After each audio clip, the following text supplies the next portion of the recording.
Little Richard. Yes, how you doing? Hey, I'm fine, man. How are you doing? Oh, everything is God is good to me. Oh, well, it sure is good to talk to you. We've talked before, but it was many years ago when you were here in Tulsa once and got to say hello to you and a couple of autographs, and never have forgotten that show here in T-Town. But you're coming to Tulsa. Yes. On the 27th of March here at the historic Cain's Ballroom. Yes. You ever? Nice ballroom? Yeah, man, it's one of those historic, old-time, great... Is that where they have all the rock shows? Yeah, I have a lot of rock shows there. Yes. In fact, one of your good friends is going to be here just a couple of weeks after you. That's Jerry Lee Lewis. Oh, Jerry Lee, that's my buddy. Yeah, man.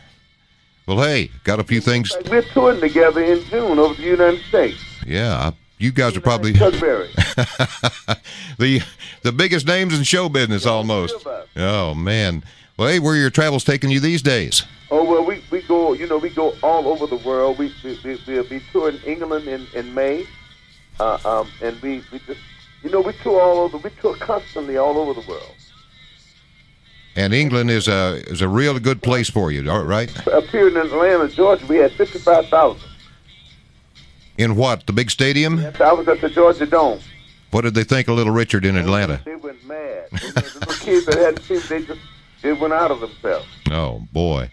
Well, hey, let's go back a little way. I'll ask you about your early career. RCA Victor, is it true that you won a talent show and got a recording contract as a teenager? Recording contract with, if you was black, it was called Camden.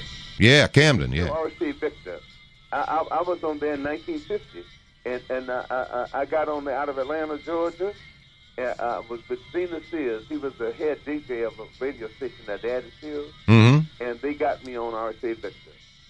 Okay, and then from there on to, I guess, Houston, Texas, and... Peacock Records, John Roby. Yeah. With the Temple Toppers. And then from there, Special, they bought me from them. All right, and that's where really all the really big hits began to happen. Well, and we've always heard, a lot of us who are old enough to remember when Little Richard first began when we were kids, that there were some other words to your first hit, Tutti Frutti. Tutti Frutti? Yeah. It was the way the rap singers talk today.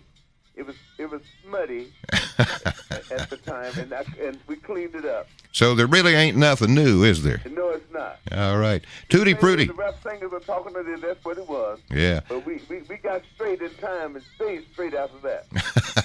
And it's been straight ever since, huh? Praise the Lord. Okay. Well, there are a lot of stories that are in magazines and on television, on the radio, and since you're with us live on the telephone here, I wanted to ask you to get the honest opinion. Is it true that you threw $50,000 worth of jewelry in a river and decided to leave rock and roll one time? I threw a lot of jewelry in the river in Australia. I don't know exactly how much the money was, but it was a lot of jewelry. Mm-hmm. I threw it. We was on a ferry, Yeah. Going across, and I threw it in the water. All right, and that was kind of a departure from music for a while and into... Well, what it did, I stopped and went to school at Oakwood College in Huntsville, Alabama. Uh-huh. And I went back to study because I didn't really know anything about business, and I went back to study a little bit. Okay, and that worked out well for you. And yes, it did. I know that as a youngster, I followed your career as best I could, and I bought some albums that you did that were all gospel music, some of the best I ever heard. Yes. You still do any gospel? Yeah, well, we do, on the stage, it's all rock and roll and country. Right. But we love gospel music. And still love to sing it. Yes, yes. All right. And then a little later on, you became back in the music again. And yeah, we came back. We needed the money, and we had to come back. Well, it's the American way of life, I guess, isn't it? All right. Well, would you say that today the crowds are just as big as they were 40 years ago? They're bigger. Bigger crowds. Bigger. And the age group. More people are going, and they love the old-time rock and roll. Yeah, especially... I think that when they compare it to rap, they pick rock and roll, Yeah, yeah. There's no comparison, really. And really, the audience is, I heard you say at one time, God's bouquet. That's right. And it's just beautiful. We do all the people that love country music. Yeah. Our shows be packed with country music because really, country music today sound like 56 rock and roll. Yeah. And we be packed with country lovers and rock and roll lovers. They be all over the place. And thank God for them. Yeah. Well, how long's it been since you've been to Tulsa? Oh, my God. I haven't been to Tulsa in 20 years?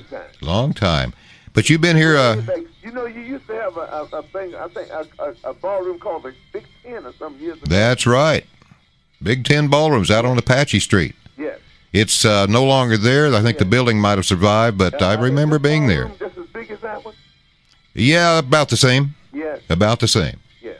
It's in a little different part of town, but in that old early era of construction and all of that. Yeah.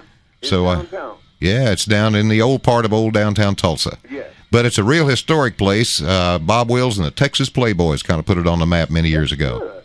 So you'll be in there with a... Tell all the rock and roll lovers and the country music lovers to come out, and they will see history alive.